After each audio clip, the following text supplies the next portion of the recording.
Yes, people. We are back live. We are back live on the Sarcasm City TV YouTube for another edition of the ManDem United podcast, the podcast dedicated to all things Manchester United. So please keep all your comments and questions Manchester United related. Please, obviously, a big week ahead for Manchester United. So we'll be discussing the game against Barcelona on Thursday. Of course, the Carabao Cup Final at Wembley against Newcastle as well. I can see you lot in the comments already. Big up to you lot. We've already gone over double figure likes. Make sure as soon as you land, you hit the like button, whether you're watching this live right now or watching this back. Make sure you share this across all the socials and subscribe to the channel Sarcasm City TV as well. And it is Tuesday's edition. So Mr. Red United TV, Mr. Ivorian Spice is in the building. What are you telling me, Ivorian? You good?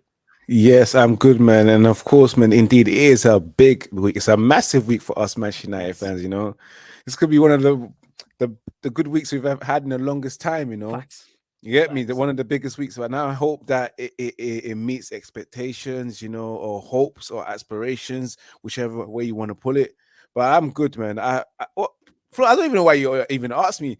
Even when I go to work on a Monday morning, my boss asks me, "How are you, Patrick?" I'm like, "Come on, man, really? You really gonna ask me how I'm like, You know my what it is? team's been winning." It's just sheerly out of politeness. That's what it is. That's why I got asked. I Whether hear know that, you're good or whether you're bad, I've still got to ask you. bro. Like, that's all it is. So I'm glad though. I'm glad you're in this mood.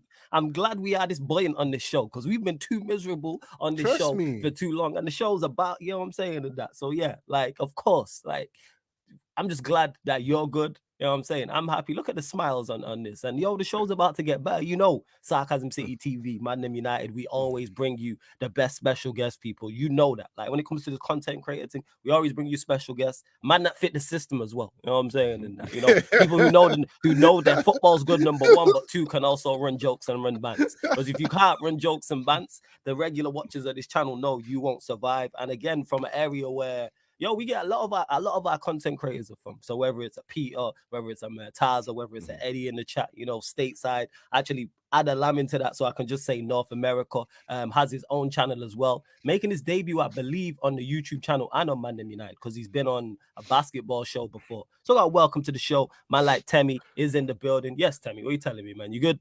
I'm great, bro. I'm great. Feeling good. It's been a fun couple of weeks, man. It's been a fun couple months. I can't lie, but hey, we here. We're here. I see you there, man, with the fancy mic and that. Love to see it. You know what I'm saying? Love to see it. Hey, I appreciate the love, G. Yeah, man, it's all good, man. It's all good. I will be adding both Ivorian and Temmie's channels to the title as well. Large up everyone in the comments. Like I said, get your questions in. Big up to Malcolm who says big up the man. Then make sure you get the likes up and subscribe to the channel. Dennis says big up Flawless. Not looking forward to the game tonight. Humble Barcelona Thursday to make my week. Oh yeah, for those that don't know, Dennis is a Real Madrid fan. So obviously they play Liverpool today. Malcolm saying big up. Anthony saying big up as well. Same with Daredevil. Large up Eddie says let's get it, G's. Hit that like, subscribe. If you are new, make sure you do that as well. Large up everyone, like Eddie here saying shout out to Temmie. What's love, good bro? as well. What's good, G? So yeah, man, large up everyone that's locked in. But let's start. Like I said, you can see from the title, people, Barcelona in the Europa League second leg. How should Manchester United line up? Because Ten Hag, very much different. Well, very different to the first leg. Has options now. So defensively, you got Martinez back. So now, who does he play at centre back? He's got the two left backs with Malacia and Shaw. Sabitzer is now fit and available. So which two do you go with midfield? Do you go with three? Obviously, Bruno's played wide right the past couple of games and played well. Does he stick with that? Does he play him in the 10? You got Weghorst who can play in the 10. You've also got Sancho who can play in the 10. You've got Weghorst who can play in the 9. Rashford can play in the 9. So he's got a lot of options. So we'll start with you, Temmie. How would you like to see United line up in the second leg against Barcelona? A little bit more conservative, give them the ball, hit them on a counter-attack, or a little bit more offensive with two in the midfield, whether it's Casemiro and Sabitzer or Casemiro and Fred? Yeah, no, it's a great question, bro. I think Ten Hag has a lot of things he has to unpack in the next couple of days. You feel me? Obviously, so let's just start with Barcelona, right? There's no Pedri, no Gavi. That's their midfield. No Busquets, I think. I'm not sure if he's going to be back. I think you're right as well. I think that's their midfield three right there. So in my opinion, we're at an advantage bringing in Casemiro. We know that's a lock, right? He's going to play. That's not a question, right? So he's locked in. The question is, does he play Fred you know, next to Casemiro, or does he play Sabitzer next to Casemiro? That's where I want to start. I'll start right there. Yeah, right? that's fine. So for me, I would start Sabitzer there, right? Okay. And bring Fred on as a you know, as an energy, you know, Impact sub, right? That's the word I was looking for. You feel me? And then the 10 position, that's another thing that's really, I just don't know what he's gonna do, right? Does he put Bruno back there? Does he put Sancho there? Right? Does he put Weghorst there? I think what he's gonna do is he's gonna put Weghorst there because in that specific game versus Barcelona, it worked.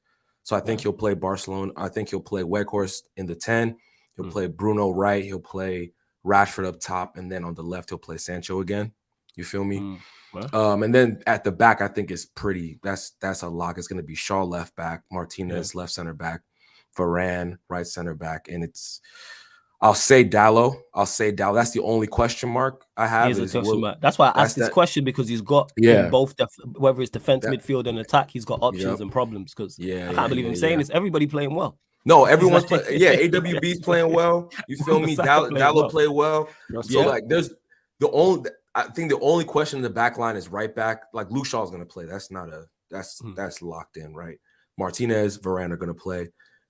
I would lean towards playing AWB for that game simply just because of the defensive, you know, for defensive purposes. He had sloppy moments in that game last week versus Barcelona, but he also had like a lot of. I rewatched the game. He had a lot of game altering blocks and tackles that are just little things that he does that we may take for granted. So I will play AWB just for that reason.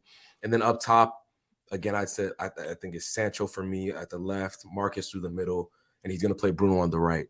So the only question marks for me, I think, are Sabitzer, Fred, Dallo, and AWB. Everything else, I think everyone else, you know, that I mentioned will play. It just depends on how, you know, Ten Hag does his little science experiment on how he wants to tactically set up. You feel me?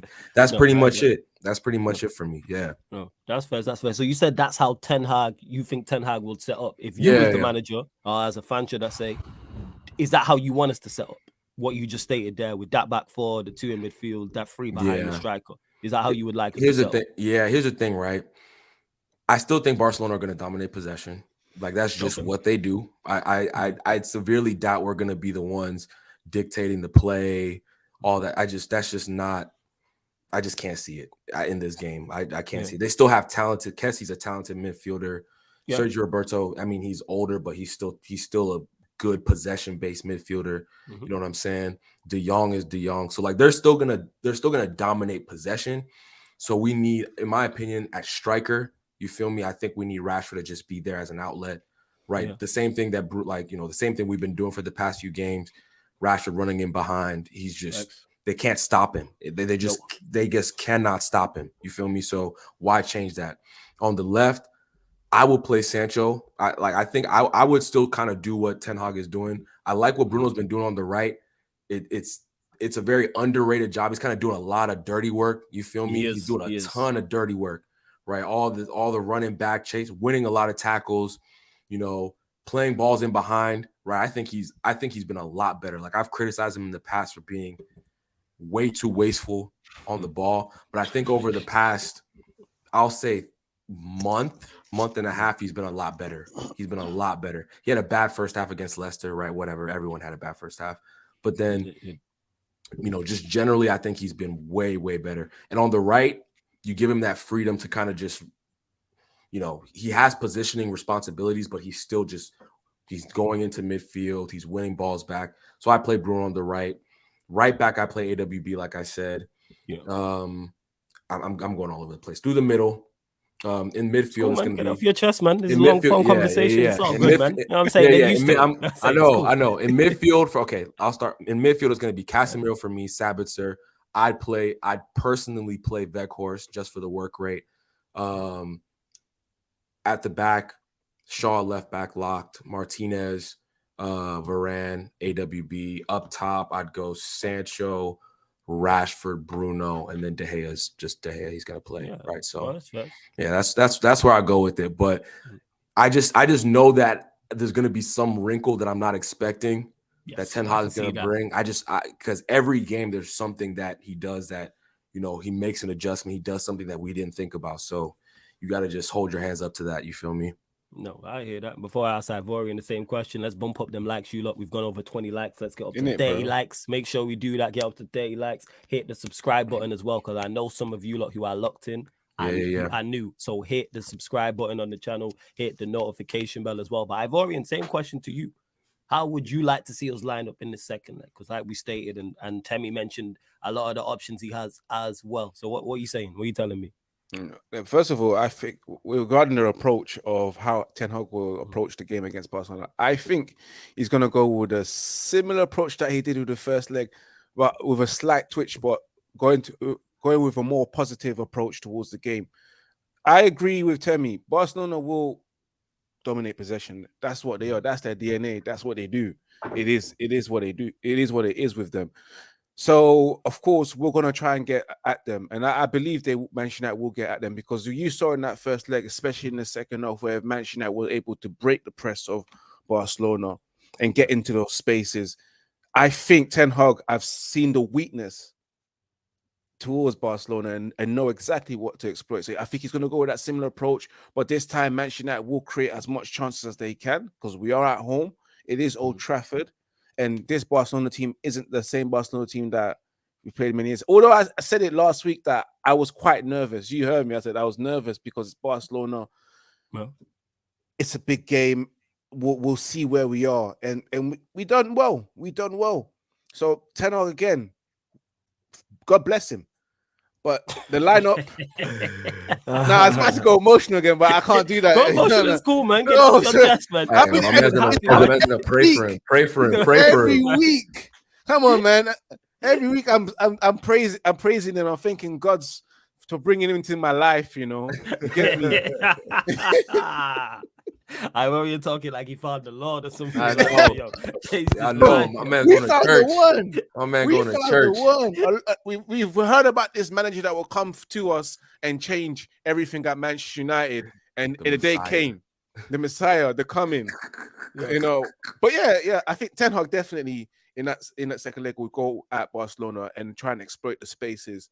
In terms of the lineup, there's going to be slight changes. We want to see Martinez back because, of course, with Martinez playing that centre defensive midfielder, he's a very good attacking outlet, for Manchester United from the back. So he wants to be able to open up Barcelona with Martinez threading the ball sharply. And Casemiro, that midfield is going to be interesting because I have the feeling that he might go with Fred instead of Sabitzer. So Maybe. press can press. Before you continue, Boy, one sec. Large up Lewis for the raid. My big on my G Carefree Lewis for the raid. Large up everyone that's locked in. There's now over 130 of you lot locked in. Let's bump up them likes now. Everyone who's landed here, you know what I'm saying? 'Cause this is a much happier space than I know what you've just come from, Lewis's stream people with the Chelsea lot. So make sure you bump up the likes as soon as you land right here, people. We're only at 28 likes. There's over 130 of you lot. Let's bump it up. Let's go 50 likes. Let's go 50 likes. Come on, you lot. Hit that like and subscribe if you're new as well. And big up my G Carefree Lewis. Yeah, go on, Ivorian. Carry on. Yes. I have the feeling that he'll take Fred ahead of Sabitzer because, of course, Fred presses up really high. So in the final third, especially against Barcelona, we need Fred in that position, just pressing up really high. But then again, I won't begrudge him if he picks Sabitzer. I won't blame him because we all want to see that partnership. We haven't seen that yet. We're interested to see what Sabitzer and and Casemiro will look like in midfield, especially with the way Sabitzer's been playing recently, and he's been a positive outlet. And the fact that we all have that feeling that we can't trust Fred with his first touch, with him spraying the ball and etc. But at times he does it, and then at times he just doesn't do it.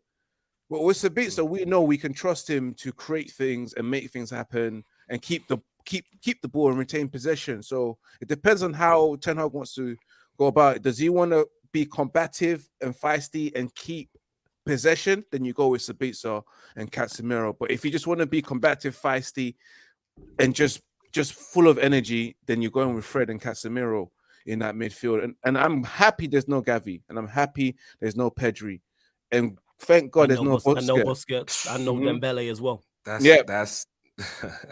crazy.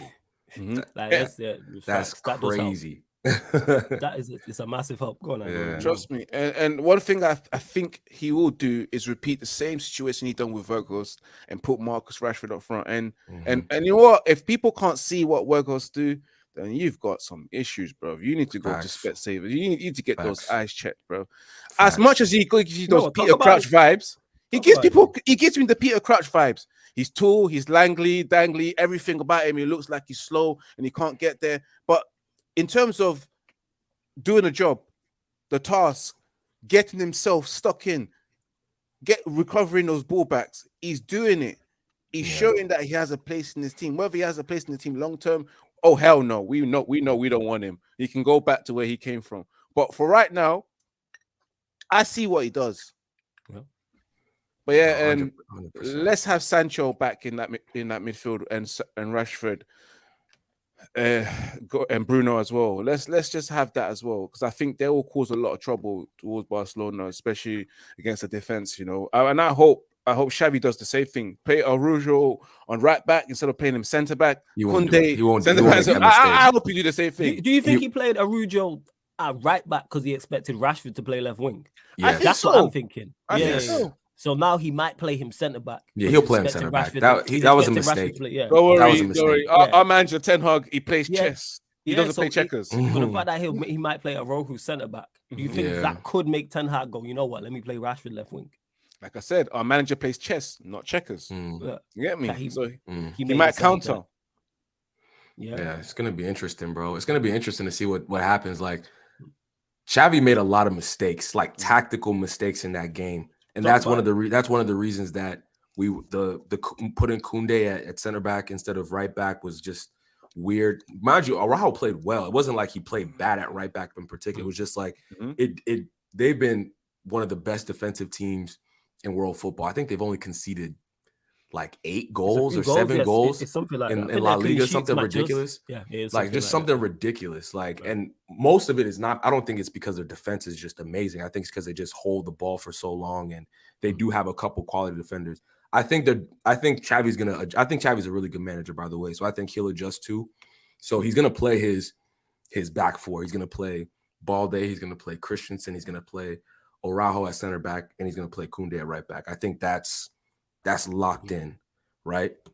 What he does in the other phases of play, I'm not too sure, right? Will he? Because Gavi was playing left wing. Who's going to come in? It's probably going to be Torres, right? Like I'm not too sure what he wants to do there.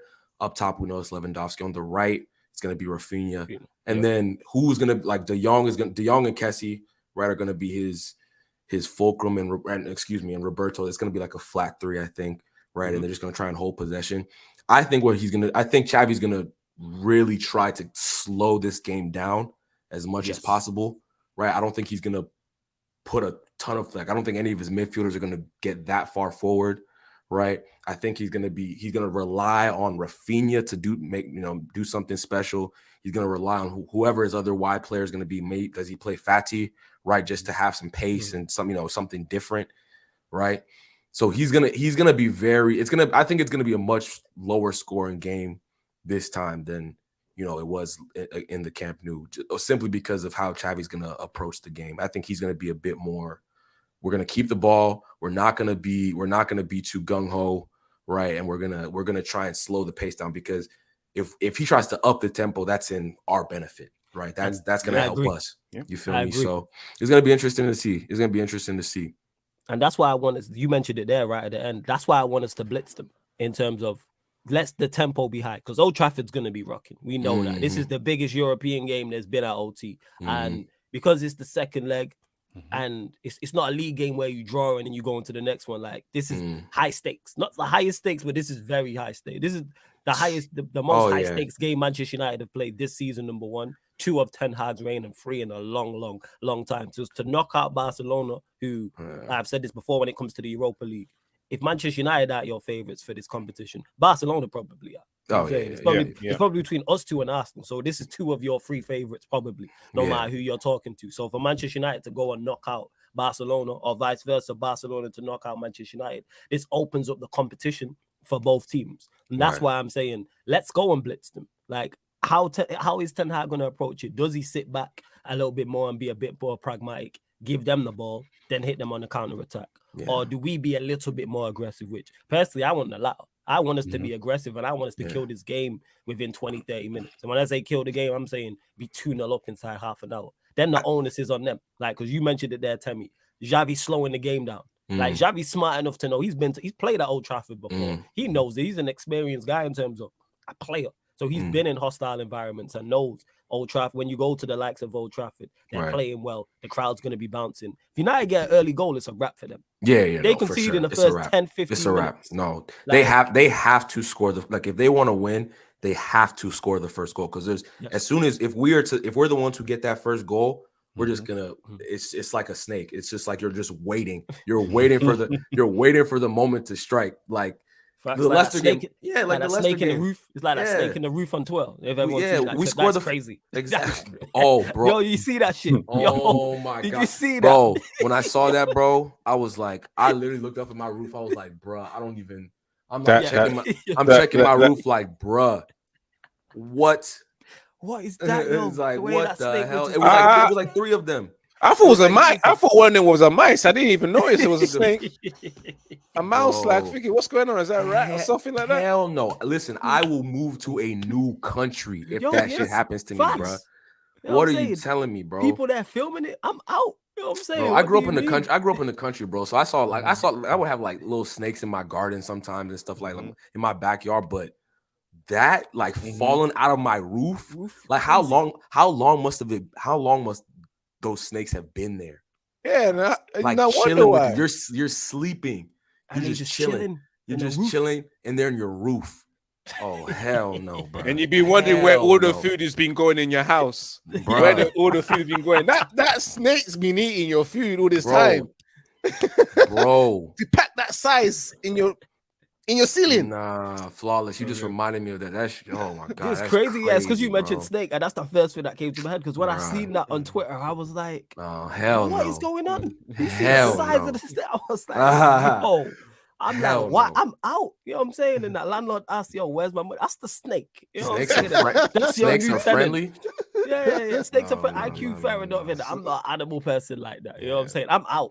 I'm saying the snake on. I'm leaving everything. Hey, I had a shorty tell me, oh, I'm gonna buy a snake. I'm like, I'm never pulling up to your crib again, bro. Never pulling up to your crib. You're crazy if you buy a snake. Fuck that. Yeah, it's crazy. It's crazy. But yeah, go on, carry on. Say what you were saying to me in regards. I'm just saying, like, I think Ten Hag's gonna approach the game very similarly to the way he did the last game. You feel me? I don't think there's gonna be too many crazy differences.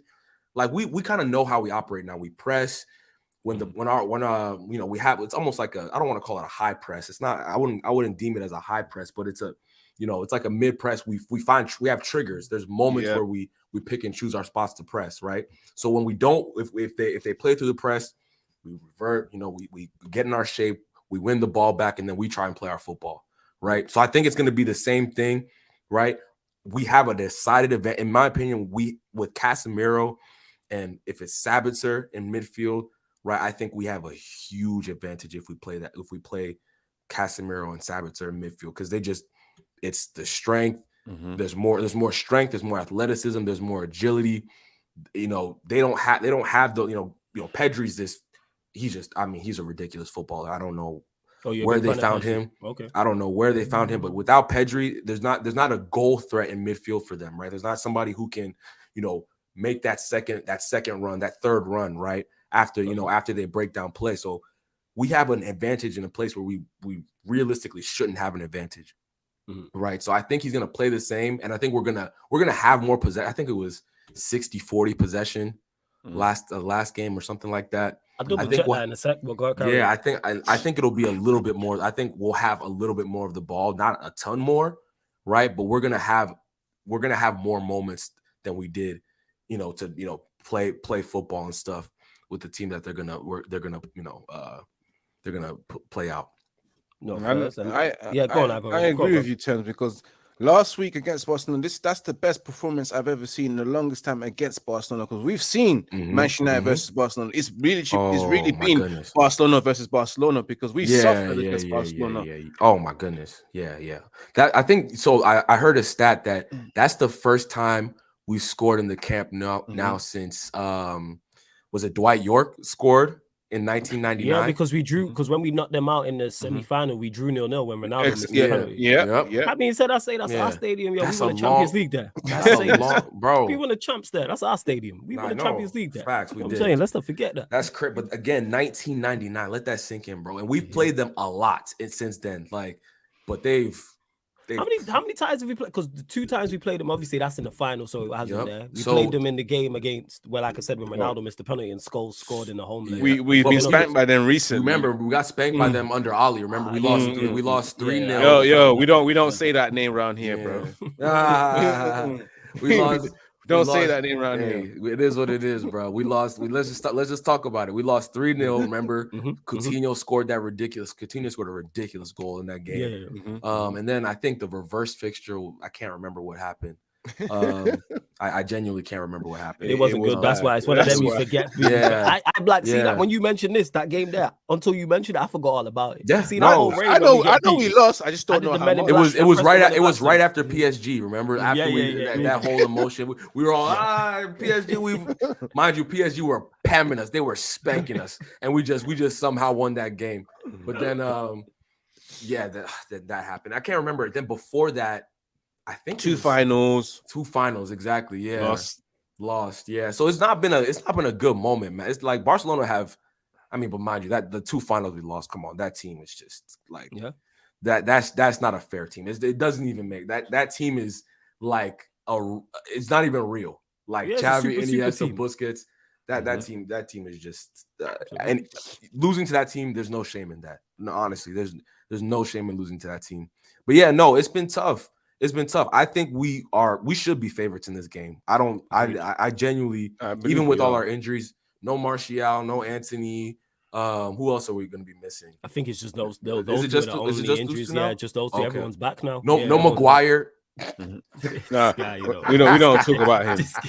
We don't talk about him.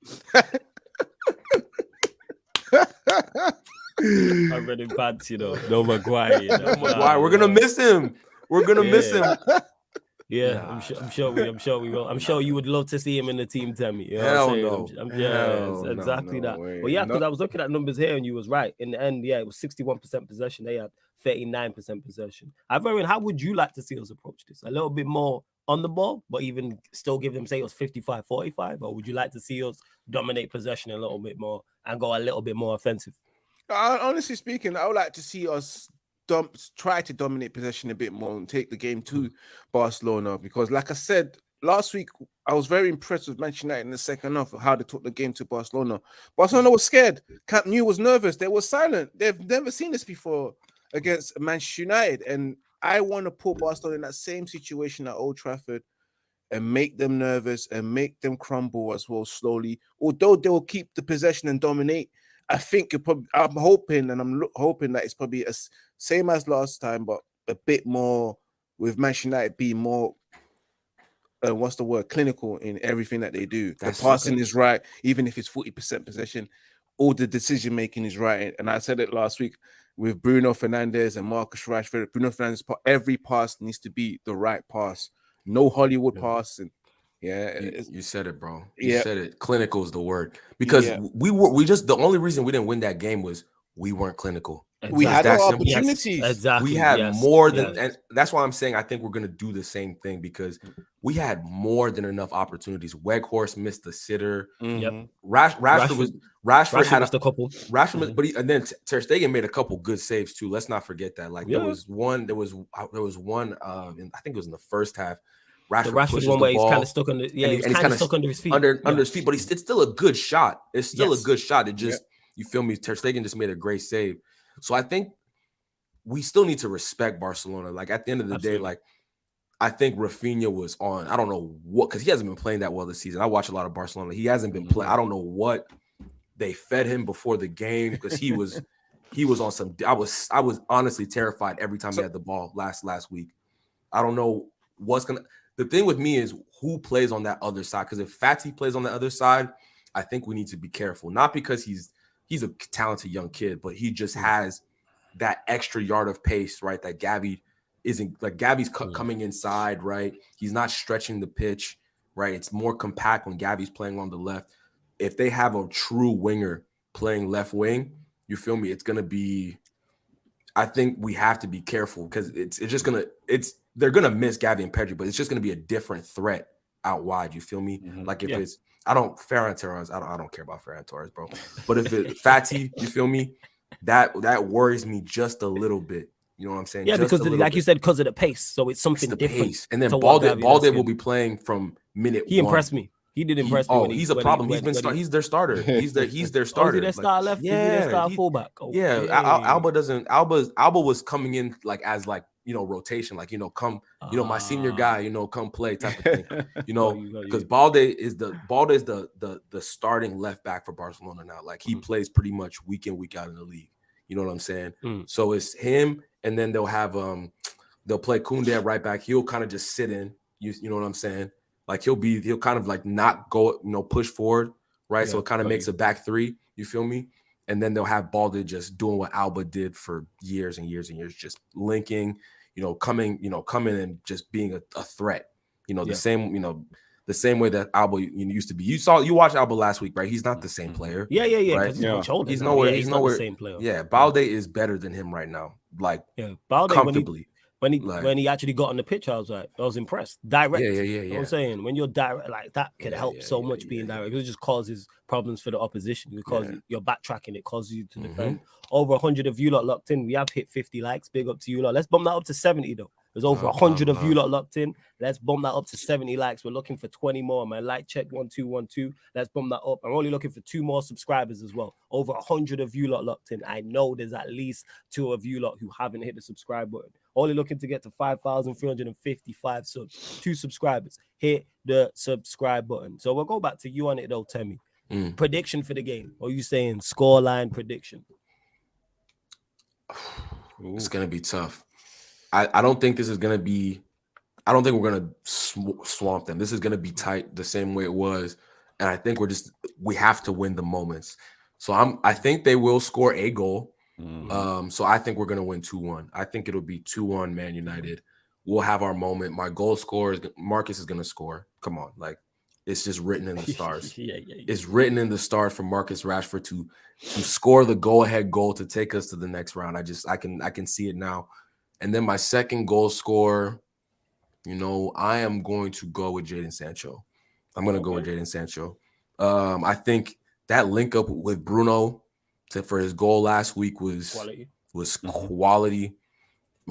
He looks like he's getting that confidence back. You know what I'm saying? That swagger he used to walk like when he played in Germany, man. Like he has such a swagger, like at such a young age. Like he carried himself like I'm the best player on this pitch. Like you listen to Erling Haaland talk about Jadon Sancho, he's like, bro, he's the reason I was scoring these goals, bro. Like the link up we had was ridiculous. So I think if we get that Jadon Sancho back, he's gonna score a goal. So I'll go Man United 2-1, but it's not gonna be easy. All right, first. There is a poll out, people. So go vote on the poll who you have going through, whether it's Manchester United or whether it's Barcelona. I'll leave the poll up for about 10-15 minutes. So yeah, go vote. Gonna be interesting. And let us know why. You know what I'm saying, people in the chat. Let us know why you've gone Manchester United or why you've gone Barcelona. Same question to you, Ivorian. Who do you have going through, Manchester United or Barcelona? And why? Manchester United, man. Just why? Because that's my team. I'm not gonna be out here. Come on. That's my team at the end of the day, but based on what I've seen already and the form that we're in, I just have the feeling that Manchester United will go through. I think it's just written in the stars for us to go as far as we can in the Europa League and potentially win it. And it's written in the stars that we must have a good season under Erik ten Hag and win something. So yeah, and again, Barcelona so far playing against them made me realize they're not as good as they are, and they're still work in progress, just like we are still in work in progress. But we are at Old Trafford. It's a European night. And again, Ten Hag wants everyone to pull in together. We will win. And it's 2-1 in my position as well. I feel like it's going to be a 2-1 game. It might be a situation where it's Barcelona who score first and Manchester United turn it around and give us the 2 goals to win the game. That's what I think the game will pan out. Oof. Yeah, it's gonna be interesting. I have United going through as well. Yeah, I have United because I just believe we're a better team. Number one, number two, we have the better manager. Three, I've spoken on this before, specifically about the first leg. When I say stylistically, I like how we match up. The fact that they keep the ball, keep the possession high line, and we have one of the most informed wingers, you know what I'm saying, in Europe, running in behind. And that's why I'm expecting Rashford to score. I think clean sheet though, 2-0. I think with Martinez back next to Varane, Casemiro there. You know what I'm saying? Whether it's Sabitzer, because Casemiro and Sabitzer actually haven't played next to each other. Right. So it's going to be interesting to see if Ten Hag plays them next to each other in this game. And you mentioned it, Temi, in regards to he's going to do something we don't expect. That could be it. I expect Bruno to play because Bruno's played well wide right. I thought he was very good against Leicester. I thought he was good in the new camp as well. Rashford, we already know Rashford is going to play. I'm saying, yeah, man, I give credit when people are like, oh, why do you always hate? No, I just want players to perform well. Like I say this all the time. Like I will. No, that's real, bro. I'll give it to you. If I think you're playing bad, I'm gonna say you're playing bad. I'll give it to you. If I think you're playing good, then I think and then I'm gonna praise you. Like I said, I thought Bruno was very good against Leicester from wide right. He was arguably our best attacker in the new camp. But continue, people like, oh, see, Bruno's good. No, continue that. Consistency. Don't then go drop a stinker on Thursday and then drop another. That's a great point. And then be average against Newcastle, then average against West Ham. Then he has a fantastic game away at Liverpool. Everyone's like, see, like, no. Be consistent, not 2-3 games. Make that 7, 8, 9 games. Right. You know what I'm saying? Out of 10 games, play well. Like, that's what wins you trophies. So I'm hoping, I always say to shut me up. Perform well. I want Bruno to be as good as he was against Leicester in this game on Thursday. Do that, and I'd be like, all right, your current form's good, and then that can change my mind on him. But like, I'm hoping that he continues his form as the rest of the attackers do. But yeah, Bruno's gonna play. Rashford will play. It's just a question of Weghorst is in good form, so he'll play. But it's a question of does Weghorst play in the 10? Does he play in the 9? How does he approach it? I'd like to see Casemiro and Sabitzer though. I'm hoping that's the midfield. I got a feeling he might go the City route and play Casemiro, Sabitzer, and Fred. He might go with all three and play Bruno, drop Weghorst, play Bruno right, Sancho left, and Rashford through the middle. I can see him potentially doing that, or Weghorst through the middle, Rashford left, and Bruno from the right-hand side. Because that approach could be, because they will play in three in midfield, so he might decide to. Yeah, that's going to be interesting. That's going to be interesting. I don't know what he's going to do, but and that's it. Yeah, I'm glad he has options. That's the beauty of it. That's the beauty of it. Like this manager keeps on just doing things that we don't expect, and it works. It just works. It just works. Like, you know, our previous managers, there was no plan B. There was never a plan B. No. There was never a plan B. Barely a plan A at times. Yeah, there was barely a plan A. So now it's like okay, against Leicester, first half, he even said it was trash. It was rubbish. That's the word he used, right? Then he just changes it. He doesn't he doesn't sit and dwell on it like, oh no, this has to work. No, Weghorst up top. Sancho come in and play number 10. You know what I'm saying? Bruno link up with Sancho. You know what I'm saying? Like he's just doing things that we want a manager of the caliber of Manchester. You want a manager to manage. Crazy. I want my manager to do the title. Like it's crazy. It's crazy to think about. Like he's on the grass training players. Like it's ridiculous. Like it's absolutely ridiculous. Like it's crazy that we're this excited about someone doing their job correctly. You know what I'm saying? That's it. You know what I'm saying? Like it's like, but it's because we've been so starved of someone doing their job correctly. You know what I'm saying? It's ridiculous. Like, Lisandro Martinez. Lisandro Martinez is quality. I'll say he's doing more than his job, but like, because we've seen, like, I love Lindelof, so I'm not going to try, but like Maguire and Lindelof together, like they weren't doing their job together as a group. You know what I'm saying? So now that we have Varane and Martinez, it's like, oh my gosh, it's just like, it doesn't even, Harry Maguire was almost making Varane look bad. You know what I'm telling you. To the extent that we were all asking questions about Varane. Like, no. Listen, I'm one of those, I never did that. I'll raise my eye. You won't find a tweet, because I knew. You won't find a tweet of me criticizing, but people were actually questioning Varane, like, oh, is Varane up to the... Yeah, he's a fraud. I had my friends were calling him a fraud. I was here defending him on this very platform, on this very channel, on this very show, defending him. 4 times Champions League winner. He's a fraud. Yeah, he's a fraud. He got carried by Pepe and Ramos. Exactly. Man's been you don't survive at Real Madrid for that long period of time if you're being carried. Like you don't. Whether you rate him highly or you don't think he's as good, you think you're at least top class. He bear in mind he's playing in those matches. Bro, and he's playing well. He's playing well. and He's a playing part of well, that. just They call doing him his Champions League job, Varane for a reason. bro. Come on now. That's where we are. And the scary part is this team has a lot of building to do. Like even with everything we're doing, of course, we know he's not going to be our number 10 of the future. Bruno's not going to be our right winger of the future. Like that's not going to happen. You know what I'm saying? But I want Bruno to be what they tell. What is that? Eddie's talking mean? about when he's talking about people who praise Bruno. That's why I put his comment up, because this is facts. He wants it as good as Bruno, not you, but people who speak. There's people in the chat. I see it on socials as well. People say this guy's world class. I want him to be that. No, he's not world class, but he's a good player. Yeah, but that's my point. Is that the way people talk? I've had many debates. Ivorian knows this. Yeah. As the regulars in the chat do. Like, I've had so many debates that people will be like, "How you criticizing Bruno? He's world class." I want him to be world class. No, he's not world. He's not world class. But Eddie, I agree with you. I want him to be what they tell me he is. But I also, my bad. I also don't think he's. There's some people who say he's shit, and I'm just like, no, stop. That's where I'm like, we gotta. There's a healthy medium. You know what I'm saying? Like he's not world class. I don't think he think he has the potential to be world class, and that's not even trying to be disrespectful. Like he's not a great dribbler for number 10. You know, he's very wasteful at times. You know what I'm saying? Sometimes his quality can lack. You know, and these are just criticism, but there's positives to his game. He has an engine that is, bro. I'm not joking. It's Kante-esque. Like he does not get tired. He's never been injured. He's never been injured for this club. Think about that. I love Anthony Martial, but we don't. You can't stay fit. Where is he? I'm looking for him. I don't know where he is. Where's Waldo? He up in the roof with the snakes, but we exactly. No, he has a ridiculous engine. He does have an ability to see a pass that most people in our team cannot see. Let's be real. I would say Sancho and Bruno are the only people who can pick out certain passes. You know what I'm saying? Dallo from wide, you know, Shaw from wide. I'm talking about those. I put Cass with this, but you're talking. And Casemiro. Yeah, and Casemiro. But I'm talking about those over the ball he played to Rashford, right? That quality. It's quality. And there's only certain. I don't know if you guys have watched the Barcelona game back. I watched it twice. I couldn't sleep the other night. I did. I've not watched it back. Bro, there were some things he's doing in that game. I'm just like, bro, no one else is stretching the pitch like this in terms of the passing, right? So he's a good player. He's like, it's undeniable in my opinion that he's a good player. Now, can he frustrate you?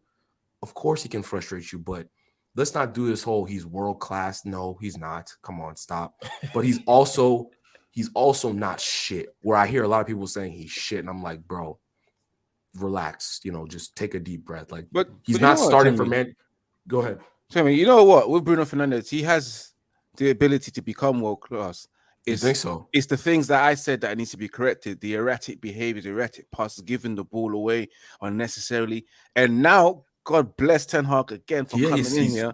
He's teaching him where to be in certain position. And that's what you're seeing with Bruno Fernandes. He's more involved in the game. I agree. He's so involved. He's doing everything for this team. You know, regardless that he's wasting things away, but he's doing better than what he used to do before. And of course, with teaching, and if he continues to learn, and if this team continues to build, you will see the Bruno Fernandes that Eddie wants to see, that I want to see, that you want to see. Yes, that Flawless want to see. So let me combat that, right? So Ten Hag has kind of reined him in. I completely agree with that. And I think it's made him better. But, you know, before when he was allowed to do whatever he wanted, he had the quote unquote world-class numbers, right? Yeah. So I think the player that he is now, he's never going to do that again. He's never going to score, you know, 20 goals in a season, you know, something like that. I just think that period of his career is over because, well, at least with this manager, you know what I'm saying? Because he's not going to be in those same positions. He's doing a different job. He's being asked to run his socks off like he is running. He has to be number one in our team in terms of just yards covered, right? But I think that he's gonna be a very good player for us, and he's gonna always have a role in the team. I just don't think he's gonna hit the heights like Marcus Rashford. Where he's going to be of that level. I get what I just saying. don't, because Do you know Marcus what's so Rashford's on a funny? world class. Like Marcus Rashford's on a world class. Like this season, it's still early. Let's not go crazy. But I'm just saying, like the trajectory is I can see the trajectory. Like if someone told me Marcus Rashford will be a world class player in 2 years, I'd be like, all right. I if he keeps doing this, I'd be like, all right, bet. If he continue, because he's currently, what I would say about that is he's in world-class form. He's in world-class form. He's in form, and people forget form and ability is different. Same way you can have a world-class player who's going through poor form. You can also have an average player who's going through world-class. Currently, right now, Marcus Rashford is going through world-class form. The reason why I'm not going to call him world-class is because, like I said, with Bruno, it's about consistency. If he continues to keep up this form to the end of the season, and then next season he carries on this form, that's when you can start having these conversations. But me personally, everyone's metrics different. I need more than one season. No, of course. I agree. That's just me, though. But you know what's so funny with Bruno Fernandes? The fact that he doesn't have the same GA records that he had 2 seasons ago. His numbers are still up there in terms of creating the most chances. Oh, yeah. Even though he's playing a new role. So I think he will improve, and you probably may see the same goal return that you've seen 2 seasons ago. Possibly next season when we gotta get those penalties. It's not even that.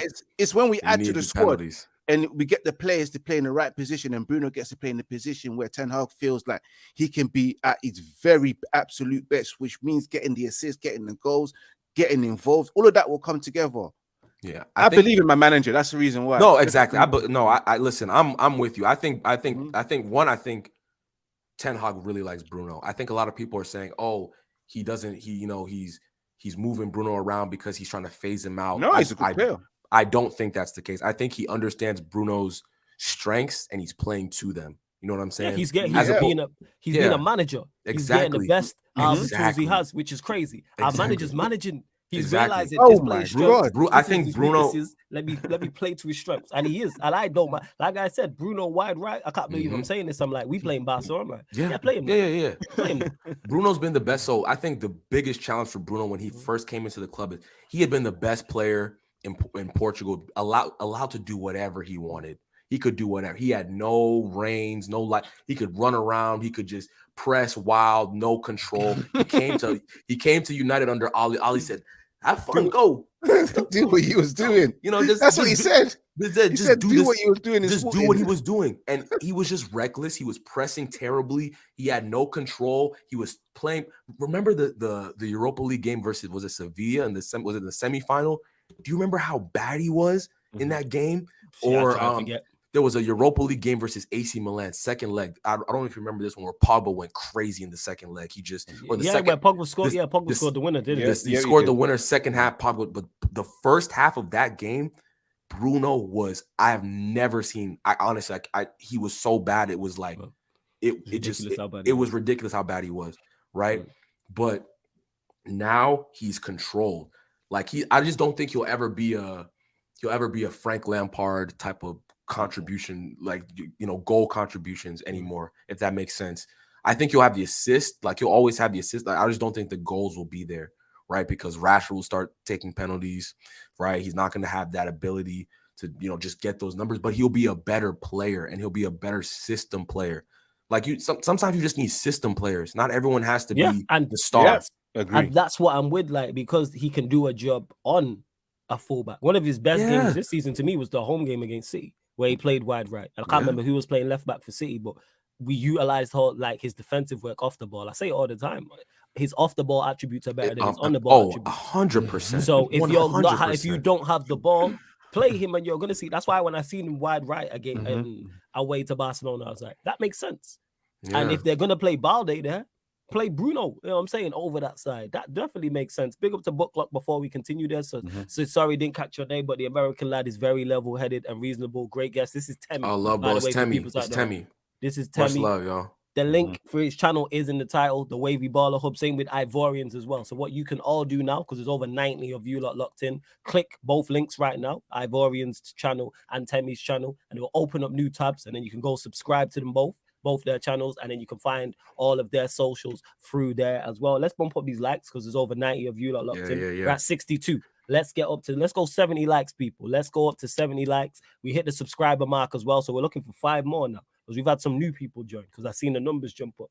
So let's hit 5 new subscribers and let's bump up to 70 likes as well. There's a couple things I wanted to get to in the comments as well before we continue. Alama says, y'all should hold the same standard for every single Man United player. Crazy shit. Which, Alama, I think we do. I know you're which players? New here, so it's like we do hold the same standard. But here's the thing: it's a hierarchy. I'm not gonna look at a first teamer the same way I look at a youth player. Of the course. better the player is, and this is just me. Everyone's different. Everyone's metric is different. I'm not gonna criticize Varane. I'm not gonna look at Varane the same way I do Lindelof. My standards for Varane are way higher than they are for Lindelof. So I expect more from Varane. Same way I'm not gonna criticize Fred the same way I would a Casemiro, because my standards for Casemiro are much higher. And Rashford and Garnacho, that's just me personally. Yes, Exactly. you have to hold all standards to a blade, but there's first teamers, your dead certs, there's first teamers, there's backups, there's squad players, there's youngsters. So that's how I vary it. And when you say who the hell is world class, I swear it's like the pound for pound argument. Again, this is metrics. So Alamis, you're not new here because I've seen you in the chat before. I don't think there is that many players that are world class in European football. I think that term, me personally, I think that term is thrown around way too loosely. A player will have 3 good months, and people will say, "Oh, he's world class." No, he's in world class form. You know what I'm saying? There's a difference between world class form and being a world class player. Who the hell's world class? Casemiro, because he's been performing at a high level for years. That's to me who is a world class player. Varane, even though he wasn't at his best last season, he's world class. He's world class because he's performed at a high level. Modric, Cruz, world class to the Premier League. Thiago Silva. The list goes on. These are players when you're if you're in 2-3 seasons, and this is just me, because some people 3 months is enough. For me, I'm looking for at least a season and a half. That's just me. It's free. Yeah, for me, Rashford needs to do this for 2 to 3 seasons. See, you know what I'm saying? See what I'm saying? Because it's also it's for me, it's it's accolades, right? Individual and collective accolades, right? 2. So for instance, right, Harry Kane doesn't have the trophies, but he has the individual accolades. For me to call him, I would call Harry Kane world class, right? If you were to he's a prime example. Harry Kane is world class. If you were to drop him into Bayern Munich 5 years ago, he had endless trophies, right? And we'd be calling him world class, right? I would call who else? Let me think of another Benzema. Right, he's world class. Benzema is world class because let me think of a wide player I can compare to Rashford. Mbappe is world class, right? Yes. The reason Mbappe is world class, he's been doing it since he's 18 years old. Yeah, you know what I'm saying? He's been at this level since he's 18. Won a World Cup, countless individual honors. You know, you just can't say someone's world class because they're in world class form. Marcus Rashford, there was a point where I'm like, listen, he has to go. Yeah, I was done with him too. We always done. I'll be real. I'm gonna raise my hand. I'm not someone who flip flops. I said it. I'm like, bro, you can go. I did say that. You know what I'm saying? But now, under Ten Hag, please stay. Please, if you're gonna keep playing like this, stay and stay for a long time. You know what I'm saying? So these things are they're malleable. That's the word I'll use. They can everything. It's not the same. And it's on the individual as well, because you see those all say that at different times about, I said a year and a half, you know what I'm saying, is enough for me. Temmie saying 2 to 3 years. Ivorian saying 3 years. None of us are wrong because I understand where both Ivorian and Temmie are coming from when they say that. I said, I think people are too quick to throw this around. Like I said, a player can have 2 good months. People like world class. To me, I think that's incorrect. Like I said, that player is in world class form. What happens if the 2 months after that the player falls off? Is he now no longer world class? Like I said, the players you mentioned, your Benzemas, you know what I'm saying, your Modrics, Casemiro, those are the players who have consistently been doing this at a high level. The graduation of class, if not realistic. You can have a great season and dip the next season and go up again for 2 seasons. How are you rating this? Management and coaching also matters too. No, John, that's exactly how I'm rating it. If you're world class, don't dip. Show me a Benzema dip. Where's the Benzema? You really dip? can't. You really cannot show it. Varane had 1 dip and when he came to Manchester United, where's the other? Show me the Modric. Just injuries for him. Yeah. Show me Thiago Silva. Chelsea have been back. Show me the. I talked to Chelsea. Where's the Thiago Silva dip? Before he was at Chelsea and since he's been doing it since 05. Yeah. Where's the dip again? This is why I don't. If we're calling a player world class, and again, this is just me. I'm not hearing. You can't take 6 months off. If you are the best in the world in your position or one of, you cannot do that. Where is it? Where's the Casemiro dip? Has never dipped ever. Where's the He doesn't even buy dips. That's how much. You don't dip. Dip in form. And yes, say next season, all right, he falls off for 2-3 months. I'm not going to be like, oh my God, he's no longer world class. No, because he has credit in the bank. But say he's bad next season and the season after, then it's he's getting older, right? Yeah, he's getting older. Like Kante is a prime example. Exactly. Kante was world class for a period of time. Without doubt. He's not anymore. He's not anymore. Injury prone, not performing at the highest level. But again, this is all people's metric, because I think people want to praise players, but then when they fall off, not criticize them. It's like, no, you can't have it both ways. Like Ronaldo. You can't have it both. I say all the time, it's like Neymar's a prime example of that. Great player. I think Neymar's fantastic. One of the most talented players in Europe. When Brazil went out, people wanted to blame the team. No. But I'm like, if Brazil would have won that World Cup, it would have been all praise. Praised him. Exactly. It would have been as good as Ronaldinho. Exactly. You know what I'm saying? He's done this, that, and the third. He was in the best team, and they were favorites for that competition. He's the best player. Therefore, he should receive the majority of the criticism. Thank you. Was he fully at fault? No. But you take them. Don't tell me about Marquinhos and Rafinha and Anthony and Vinicius Jr. and Paqueta and Gabriel Jesus and Richard. No. Let's talk about the best player. Because that's what it is. Same way with Manchester United. If we get knocked out on Thursday, you know who I'm looking at. Did our top class players perform? Did Varane perform? Of course. Martinez perform? Casemiro, Rashford. They're the four I'm looking at. I'm not going. We go out and I'm going to go, Wan-Bissaka, what was you doing? That's just unfair. You know what I'm saying? And that's just okay. Nacho, what did you do? Anthony, what was you on? Bruno, what was you on? No. Let's go to our better players. You know what I'm saying? If we are going to win this war, our soldiers and top marksmen have to do the business. But again, this is just me. No, I completely. You're spot on, bro. You're spot on, bro. And John says here, if Ten Hag was here for the past 4 seasons, Rashford would be classed as world class through his coaching, right or wrong. If he continues this form, yes. Maybe. If you would have been. Maybe. People forget, Rashford has missed out on proper coaching for the last 3 to 4 years. Under that guy, Mourinho. And you know Mourinho is the type of man that develops young players. His last proper coach was Louis van Gaal, who taught him where to be, when to strike the ball, and taught him about understanding the game. Now he has someone else, and he's 25 now, and he's reaping the rewards. He knows how to train his body. He's got the right mentor to teach him exactly where he needs to be in certain aspects. And to the extent that Rashford is scoring headers, he used to close his eyes like the way I used to head the ball. You know, us non-professional players, we close our eyes when we head the ball. That's exactly how you shouldn't be doing that. That's your job. He scores headers now with his eyes open. That's how much that's the impact. So I believe, if it's the same result that Ten Hag is giving to Rashford, he will be world class. If it was 4 years ago, the ability was always there with Rashford. The ability was always, the ability was always there. It was just like you're just so goofy. Like you're just like that's just what it used to be. It's like, bro, do you understand like where you're supposed to be on this pitch? Like how you're supposed to like that was always it. I don't think you could look at Marcus Rashford's body of work and say, "Oh, this guy's not talented." At a minimum, Even when he was 18, 19, he was scoring some goals. Where you're like, what? Like this is ridiculous. But then the rest of the game he'd be miserable, right? But like he always showed flashes. But before Ten Hag, all those flashes didn't matter to me because I'm like, bro, you're hurting us the way you're playing right now. But good, bro. Coaching is coaching is and don't get it's ridiculous how important it is. Matters. Nobody here has said coaching don't matter. It matters a bunch. It's so important. Well, again, I'm still putting it, but you can have the best coach in the world, but if you don't have the talent, you will not be world class. Exactly. Like you said, look at Wan-Bissaka, Shaw, Rashford. Wan-Bissaka will never be world class. To me, Shaw will never be world class. Nah, slow on Shaw. I don't think Shaw will ever be. Slow on Shaw. He's a beast. Yeah, Shaw's been playing very well, but do I ever put Shaw in a world class? No, because world class left back to me is Alphonso Davies. That's a level he'll never reach.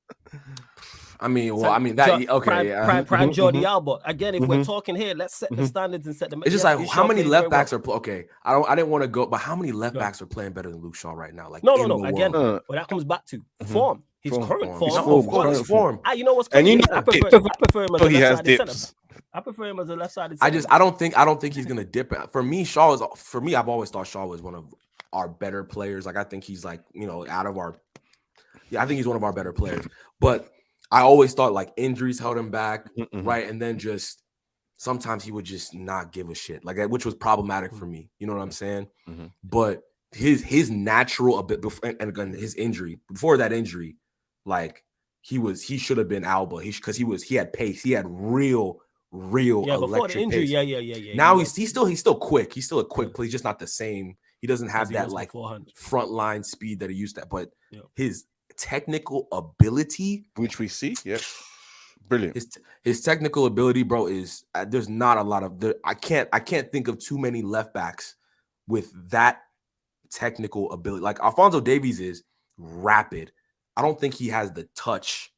I'm not trying to be funny. I don't think he has the touch that Luke Shaw has. I don't think he has like the ability, like the first time passes, all that different stuff. Like Alphonso Davies is beating you with athleticism and just pace and power, directness, and just it's ridiculous. He is a world class left back. I think he's better than Luke Shaw. I'm not going to say the difference is that I think Alphonso Davies has skill to his game. He's not he can be the man. Skill. He can be the man. Yeah, he can step over. He can, you know what I'm saying? He can do that. But Luke Shaw's beating you with just this and that first time touch, which is just literally flawless. No pun intended. No pun intended. I hear exactly what you're saying. So that's my point is, and John, I see you. Big up for subscribing as well, and make sure everyone who's locked in subscribe. Check out channels of both Ivorian and Temi as well. So that's my point is, yes, coaching definitely does matter. What I'm saying is you can have the best coaches in the world, and if you don't have the talent, you could be at best top class or best just a great role player, great squad player, or just great backup. And that's how I'm looking at it. But again, this is all different because Alama says if you're best on a specific skill or ability, let me get to this. If you're best on a specific skill or ability, you should be considered world class. No one comes close to Neymar's technique or Kante's stamina breakup play, and therefore still world class. Okay, that's your opinion on that. I disagree, but each to their own. I wholeheartedly disagree that one or two attributes make you world class. I agree with that. Because to me, you can have all the talent in the world. You have to perform. What's your productivity? Most of the players we talk about, especially offensively, the attacking players have some form of talent. But I say this all the time. Regulars will hear me say this. Bro. Productivity. What are you producing? It's all well and good being talented and looking good on the ball and look great in comps and things of this nature. Thank you. What are you producing? And this is why I get onto like a João Felix, for instance. When people are like, oh, why? And I think João Felix is crazy talented. Oh, yeah. When's the last time he had a great season? I don't remember. Benfica. And people will say, and that's not all on him because he was Atletico Madrid, Diego Simeone. That plays its part as well. So it's not solely on him. But even then, responsible. Even then, under Simeone, there's been tons of attacking players who have had success. Griezmann. Why do we know who Antoine Griezmann is? He's from Atletico. He played. Yes, he has been. His whole career was under Simeone at Atletico. The whole time, and he was balling out of control. Yannick Carrasco, someone we don't talk about a lot, who I think is a ridiculous footballer, by the way. He thrived under Simeone. You know what I'm saying? So when people are talking about João Felix, like I think he's again ridiculous talent. But if you're asking me, like, would I have like right now? Would I have Bruno or would I have João Felix? I take Bruno because I know what I'm getting from Bruno. Well, I won't say that definitively, but I understand his strengths and I know where he can fit into my team and be successful. João Felix, you might get a moment, you might get like a whoa, this is or you might get some silky footy and all that. Yeah, you look good. You look great on comp. He looks great on comp. He looks Mudryk. That Mudryk guy. Yes, bro. I've watched enough already, bro. They overspent. What the hell? He's quick as hell. Okay, cool. He can step over. Bro, that does not mean you're a good player. Just because you have skills, that doesn't make you a good player, fam. Like, there's so many other like Flawless just said. You have to have a mentality. You have to have a work rate. You have to have an IQ, a footballing IQ, bro. Mudryk, they overspent. They overspent. Like, and he's hardly played, bro. He's not, bro. I've watched pretty much every Chelsea game since this new wave of players have come in, bro. They're in trouble. They are in. Oh my goodness, it is scary. It is scary hours for them. But yeah, big up to my guy Mike. Says hopefully United smash them on their toes from the jump, get the drinks in. Big up to my guy Mike every single time. Shout out to Emma. Says Ajax fans did say don't be surprised if Ten Hag puts Bruno in the ring. Yeah, man, we're seeing it, man. We're seeing the benefits of that. So that's salute to Ten Hag and also salute to Bruno. Nick says, I think Martial and Anthony will face late fitness tests to assess if they'll both be available to play on Thursday. If declared fit, it'll be very likely they'll start from the bench. They could be keying us going through. Even if they're at 80% and they both play the last 20 minutes. That would be amazing bench last options. 20 minutes, them off the bench. Like amazing bench options. It would just be like Martial to come on, score the winning goal, and then be injured for 3 weeks.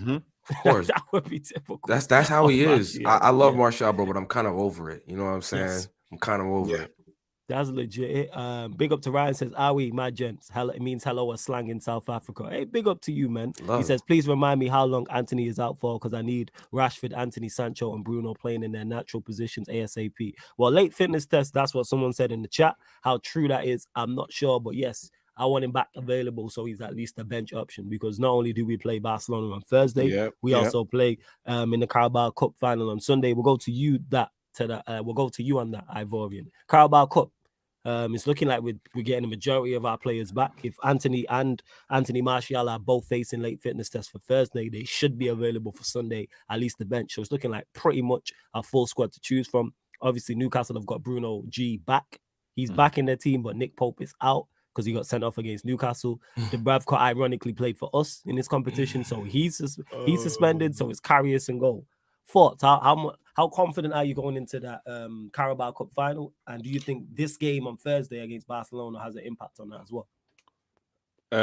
It's a yes or no, because at the end of the day, I think the Thursday game would have a little impact, because it will help build momentum if we win the game against Barcelona and become in a buoyant mood for the game against Newcastle on Sunday. So it does have its impact, because imagine if we was to get knocked out against Barcelona, you never know, because inside that squad, that camp, they probably want to win the Europa League and they're gunning for it and they have high spend. In fact, they probably value it over compared to the Carabao Cup. So you never know. Then the way things are looking, it looks like Ten Hag probably does value winning the Europa League compared to finishing in the top 4 at highest possible in the Premier League. Seeing the fact that he rested Varane again for the Barcelona game, you can just tell, and then taking off players as well just for the Barcelona game. So he values that. So I think if we was to lose, it will also have an impact. That's why I say yes or no, because it depends.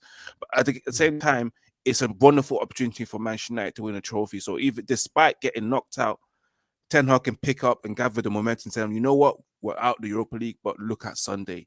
You have an opportunity to win. So yeah, against Newcastle, I'm happy that Nick Pope's been suspended, and I'm happy the fact that they got no second choice goalkeeper in Dubravka. Yeah, and the thing is, I'm happy. I think Manchester United can beat Newcastle, because you know why? When was the last time Newcastle's ever been in the final? Have they ever seen the new Wembley? They never have. This is complete new territory. This is a jungle to them. They've never been here. For us, I could understand why we could be nervous, because the last time we was in the final was 2017 and it never went well. But I remember Ten Hag's first game, he won a trophy. So he knows how to win that trophy.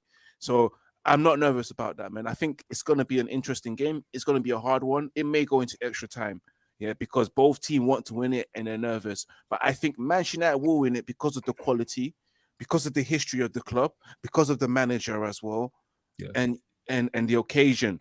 And I don't think Newcastle will be ready for this occasion, But this is the first time they have to test themselves for what they're building up to winning trophies, to becoming the club that finishes in the top 4 consistently. So yeah, it's going to be a big nerve-wracking test for them. For us, it's a different story. It's just trying to show the world that we're coming back. And if we can do that, it's the start of the dynasty that's going to come. So yeah, man, Newcastle will win. We'll win. And about 2-0. All right, let's go. Same to you, Tommy. Obviously, Ten Hag's first chance again, some silverware. First chance of silverware for Manchester United in a long, long time as well. Thoughts looking ahead to the final. Obviously, like I mentioned, the goalkeeper situation for them, and Bruno G being back for them, which is a big plus for them as well. Huge plus. So Loris Karius is going to be in goal for them this Sunday. All we have to do is hit the ball straight, and we should be good. We should be fine. If we hit it straight at him 5 times, just like at his palms, he's going to drop it once into the goal. So we should be fine. You know what I'm saying? But no, like, obviously it's not, I still respect Newcastle a lot. I want to say that. They had a terrible I mean, they couldn't have had a worse. Was it Sunday or Saturday they faced Liverpool? I can't remember. Saturday. Saturday. Yeah, Saturday. that couldn't have been worse, right? That was a nightmare. That's not the team we're gonna see, this Sunday. They have a great manager. I think Eddie Howe is he's probably the best British manager, in the world. Like that's how highly I view him. But even then, right, they have a solid front line, good back line. They keep a lot of clean sheets. So it's not going to be it's not, just like I said, it's not going to be an easy. We have to respect them and treat them with respect, but at the same time, play the football we've been playing. I think but that being said, I think we'll get a result. I really do. I think we'll win like 2-0. I think we'll win like 2-0. They're not ready for this moment. Ten Hag is going to have these players on some type of smoke. I don't know.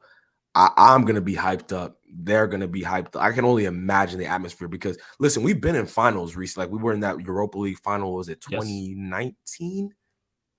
Was it 2019? 2020? It couldn't have been 2020 because of that was COVID, right? 2019. Then you know what? Because we lost, I forgot the year. But go on. Yeah, I think it doesn't matter. 2019, 2020, whatever. And we were just right there. I think a lot of those players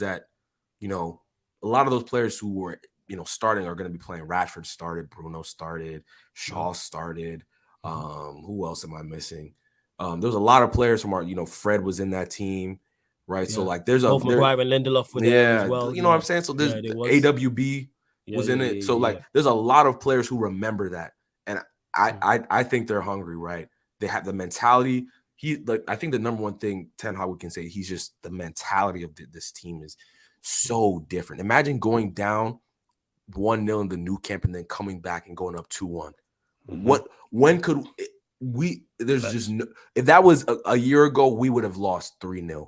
You know what I'm saying? Just because of the mentality. So, this manager has gotten us playing well. We're the better team on paper. We're the better team in terms of the manager. We just have a lot of things going our way. But that being said, we have to just get it done.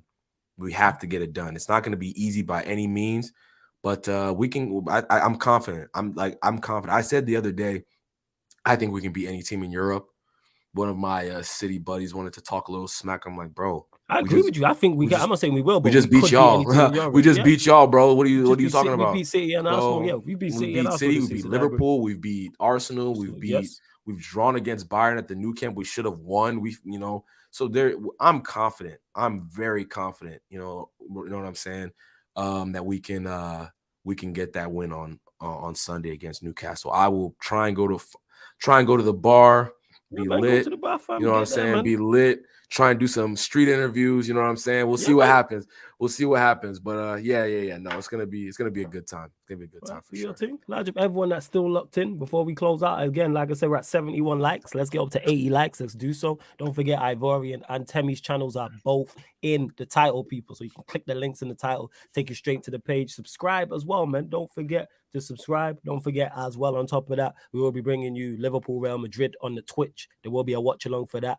They'll start 20 minutes before kickoff, so 7:40 p.m. And then we're back here on the YouTube, myself and Saint, for the Manchester United Liverpool show. So the ManDem United podcast meets the analysis of Anfield podcast. Hopefully we're drinking in Liverpool tears. Let's hope so. We'll see. Nice Ben's hat trick. Let's hope so. Oh, is Ben's playing?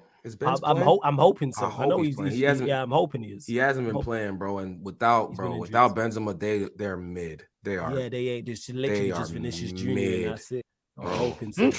Well, we've spoken on the Europa League. We've spoken on the Carabao Cup. So let's switch lanes and go to the Premier League. We'll go to you, Temi, first. Something that's been a major talking point in regards to Manchester United fans and rival fans asking as well. You already know people have been mentioning this. Someone mentioned as well. Big up to Troops. I was on his podcast yesterday, so make sure you check it out after this as well. And I got asked this question by him on it. Manchester United, are we in a title race? Forget I'll be in the title race. Can we win the league title? That's what I'm gonna ask. No, we can't win the league title.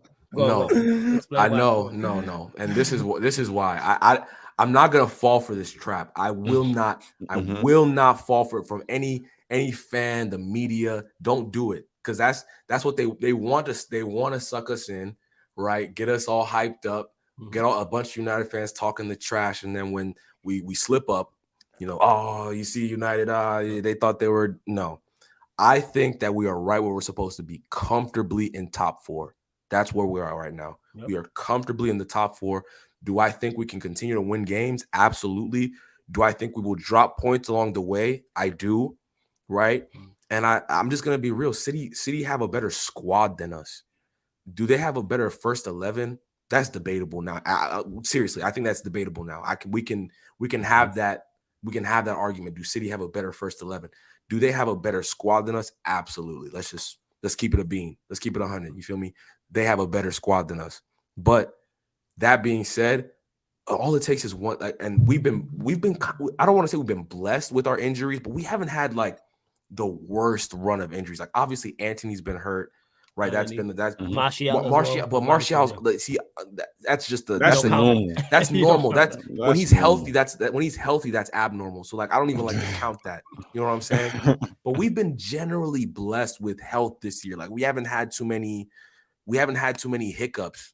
So if one of our key players, right, if Casemiro, God forbid, was to get hurt, if Fred or Sabitzer were to get hurt. If Rashford, God forbid, if Rashford was to get hurt, like these things would affect us. You know what I'm saying? So I'm not predicting any injuries, but I'm just saying we have to be realistic. Like we don't have the squad if those injuries are to happen where we can continue to run off. Like I think we're 8 games unbeaten again right now. Like, and I think that's how Ten Hag is thinking. I think he's thinking we need to have unbeaten runs, right? So before we lost to Crystal Palace, I think we were on a ridiculous unbeaten run. He's trying to get that, where we're just not losing games, right? Yeah, man, he's trying to get the momentum. Exactly. Form is something you can't. It's hard to get on those unbeaten runs when you don't have your full squad, available to you. So we just have to pray that we don't have red cards, we don't have injuries, and we're just smooth through. But I think we have potential to be second. I'll say that. That's what I'll say. No, fair. Ivorian, same to you. Me definitely. I don't think Manchester United are in a title race because again, we know that we're work in progress. Our squad is not where it needs to be compared to the way Man City is. And you look at the problems in our midfield. We only have Casemiro, Fred, and Sabitzer, and let's not count McTominay because Eriksen's injured at the moment. And if one goes out, we suffer. And we know exactly the quality dips. It dips hard when Casemiro is not in that starting 11. So definitely we need to get someone similar to his quality as well. So that's one of the reasons why I don't think Manchester United are in the league title, man. If we end up being in that situation when it comes closer to the end of the season where Manchester United are somehow 3 points or 5 points away from winning the league or close to the contenders, then yeah, let it be. But right now, no, like don't try and do this to us, man. We are taking it one game at a time. Let us enjoy our life. Preach. You don't know where we came from. Preach. Like, we came from under the bridges, suffering, asking for spare mud, change. The dust. We was homeless. Come on. It was cold. We were seeing our general practitioners starving, asking for antidepressant pills and etc. Arguing with our partners randomly. Even when they say hello, even when your boss says hello, we're like, what do you want? Yeah. That's how you don't know where we come from. Now we go to work, we're asking people, do you want some tea in the morning? You're like, you don't offer anyone tea in the morning. What's going on with you? I'm just happy. Facts. Oh my God. Yeah, don't do this to us, Arsenal fans. You just want to tape us and give us. Arsenal fans need to worry about trying to keep their worry about y'all. You know what I'm saying? Worry about trying to keep that league title. Yeah, people really concerned with us. Like we in 3 other competitions we're trying to win. We on for a treble. Do I think we win all 3? No, but we're on for it. You know what I'm saying? We can definitely go and win 2 of them. I'm expecting at least 2. I've said this, at least 2 trophies from the position. I want to answer this question. Yeah. So I get to Anthony, who says, let me ask the legit question. Why can't we win it? I get it. Fans want to talk shit if we don't win it, but what is the realistic reason we can't? Arsenal and City will drop points. I don't trust City. Go on, I'll let you answer first and I'm gonna respond.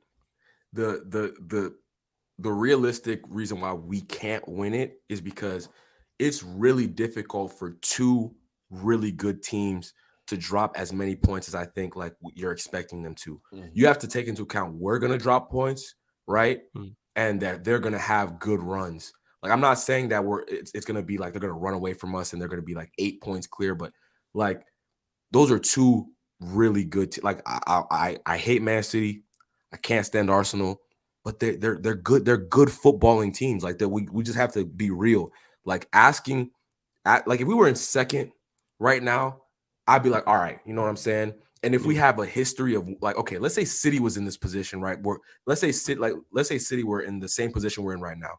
We'd say they're in a title hunt, right? Why? Yeah, Because they've won 3 out of the last or 3 out of the last 5, right? Or something like that. Yeah, so they have the history, they have the, you know, that they could get, or Sir Alex Ferguson, right? Of old, you know, when he was in 3rd place at a certain moment, or he was 8 points down the table, they're like, oh yeah, we're still in the title race, right? Because there's a history to prove that. We don't have that recent history of success. You feel me? So it's a team that's building something. There's a lot of positive things to take away. There's so many positive things to take away from this team. You feel me? But at the same time, we haven't done that yet.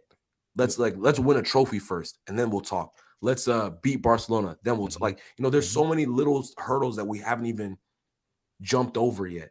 Like, and we're talking about the title. No. Let's talk about, like, if we're still 3 points, 4 points away and it's April, like, okay, well, let's start talking. That was my point, because I stated this and someone had asked me about it. I said, we played 24 matches. I said, if we win our next 6, then, and it's 8 games to go, then I'll be like, all right, we can win this league title. But I don't think we win our next 6. If we are, because we'll be either this close or closer to the top of the table. With 8 games to go, then I'll go, we can win it. But there's multiple reasons, Anthony. It's not one reason. One, the majority of our players, the vast majority, are playing at their maximum. And when either playing at their maximum or overachieving, the vast majority, that is not sustainable over this course of the season. Everybody's legit. There's very few players you look at in the Manchester United team currently right now and go, you're not performing to your maximum level or above your maximum level. That will eventually catch up with you. Secondly, on top of that, Ten Hag, as much as we praise him and give him credit, he is currently performing at his maximum level. He is going to get things wrong. Man isn't Jesus. It just seems that way. You know what I'm saying? It just seems that way currently. If I see in a video of him walking on water, I might believe it. You know what I'm saying? That's how good he is at what he does. But eventually, he's going to get things wrong. Secondly, Arsenal and City aren't perfect, but neither are we. But they are 2 very good sides as well. So that adds into the fact. Also, look at our team in terms of squad depth. Like, injuries can come into it, suspensions come One into injury it, loss of form. I keep stating this. I've had this conversation. I had the same conversation twice. It was deja vu. Before we played Palace and Arsenal, the conversation was Manchester United are in the title race. We can win the league, and that's when the ante really got upped by certain sections of certain fans of ours, well, certain United fans and certain rival fans. And I said, on this platform and all platforms, what happens if we drop points in this week?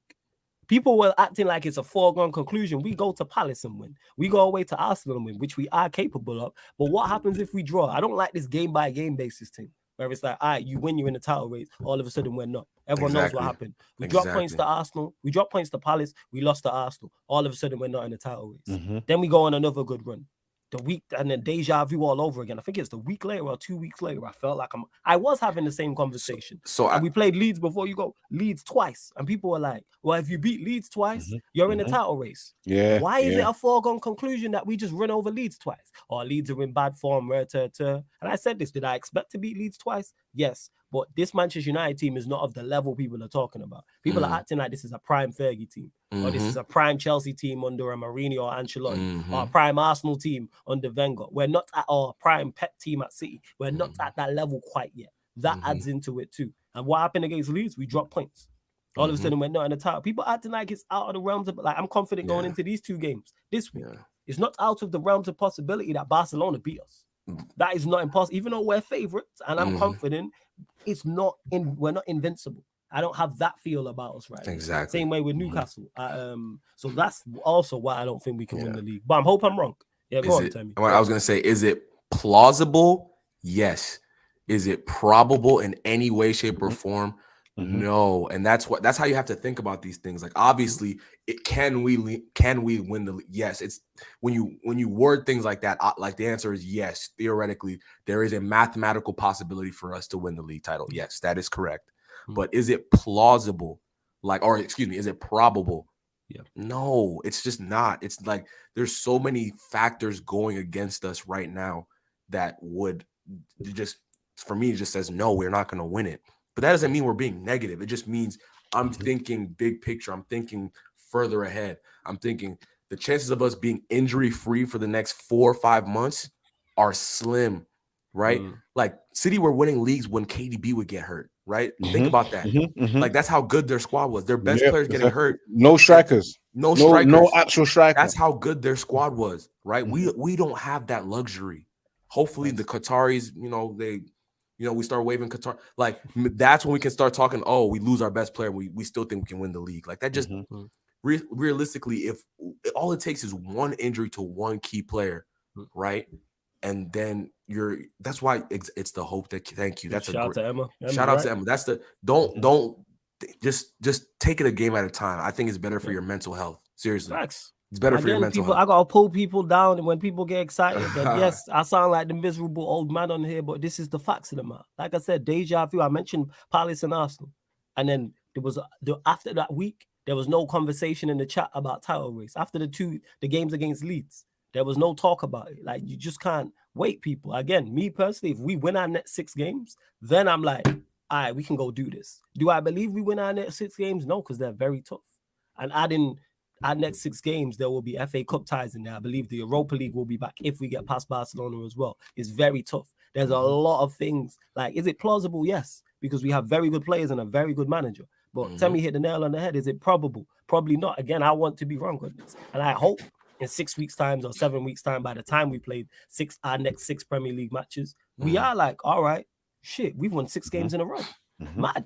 We're only 4 points off the top of the league with 8 games to go. Oh, shit, we can do this. Yep. All right. That's when I'll be excited and be like, okay, let's go and attack this now and do the business. Let's go do this. And then we'll see how Ten Hag. But yeah, I believe Ten Hag is looking at it, Manny. Because you said, yeah, he will have an eye on it. Of course. Well, of course he will. Of course he'll have an eye on it. He's not silly, but he'll be looking at the Barcelona game, like, because we've seen him rest. You know what I'm saying? Varane twice now. That lets us know where his mind is at. He's rested Varane twice for each Barcelona leg now. And also the Carabao Cup Final. He'll look at those two and go, all right, cool. And then before that, we got FA Cup game before we play Liverpool. So I think by the time we come back to the Premier League, by the time we play Liverpool, Arsenal and City both would have played. So we could be further behind if they both win. And Arsenal already do have a game in hand of us anyway. So technically they could be, if they win their game in hand, I believe it's 8 points with all level games played. Then if they play that extra game, they could be 11 points by the time we go to Anfield. Then no one's talking. Then all of a sudden it looks so far away, we're double figures. But then if we go to Anfield and win and everyone's gassed because it's our arch rivals and we win, then it's, title race is on. But if we lose and then Arsenal win again, it's 14 points. Then it's, oh no, we got no chance. Exactly. That's what I'm talking about, people. Just wait and enjoy the football. Enjoy the ride. Exactly. Enjoy the football. Just enjoy the ride, man. Literally. That's what you gotta do. Absolutely. Actually, yeah, before we go as well, we'll touch on it briefly. Tell me, we'll get your thoughts on it. Ownership. I'm saying, what are you looking at? Looking at the Glazers are going to sell. There's been Qatari bidders. Jim Radcliffe is through his hat in the ring. Talks of American investment as well. Who do you favor? What are you looking at with this? Thoughts on it? So I've been very silent on this, just like on my platforms and stuff, because I don't trust the Glazers. I don't at all. There's a lot of business and financial stuff that a lot of fans don't understand about these deals and how crooked some of these billionaires are. Are the Glazers doing this to raise the share price? Right? Like there's a lot of factors that go into things like this, right? There's always an ulterior motive. So I'm a bit nervous, right? Like that we might not even sell. That's my number one fear. Right. But if let's be positive for a second. I would, from the bids that I've seen, the Qatari bid is the one that I'm just like, hey, sign the paper. Like, just do it now. Do it now. Don't waste any time. Right. Sell £5 billion valuation. Right. Full ownership. The messaging from the post message they put after they placed the bid was very well thought out to me. It was just so well thought out. I read Ineos's and Jim Ratcliffe's write up, and it was underwhelming to me. It felt very Eurocentric. That's the word I'm going to use, which I didn't really appreciate. So listen. I think that any of these owners will be better than the Glazers. Seriously, if Jim Ratcliffe were to buy Manchester United, I think he would do a better job than Avram and Joel Glazer. I believe that. But that being said, if you're asking me who I think would do the best job, it would be the Qataris. One, they have an unlimited amount of cash. Let's just be real. Like they could play FIFA with our team. I don't want them to do that, but they could if they wanted to, right? There seems to be a passion there, right? Which I appreciate.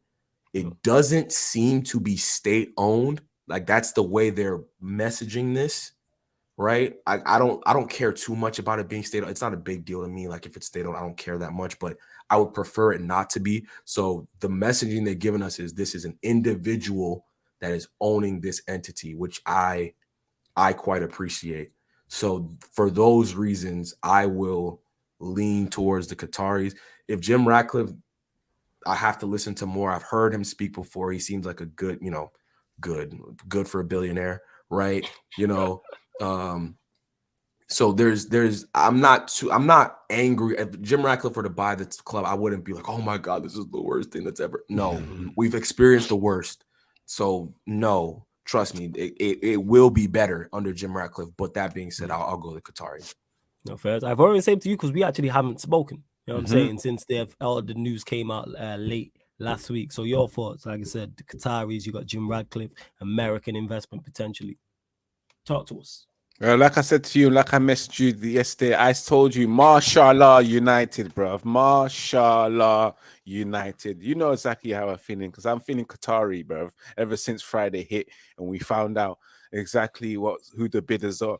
Looking at the two, because there's three proposals. There's one. Yeah, I forgot to mention the third. Yeah, there's one from the Qataris, Al Tamid Hamid, whatever.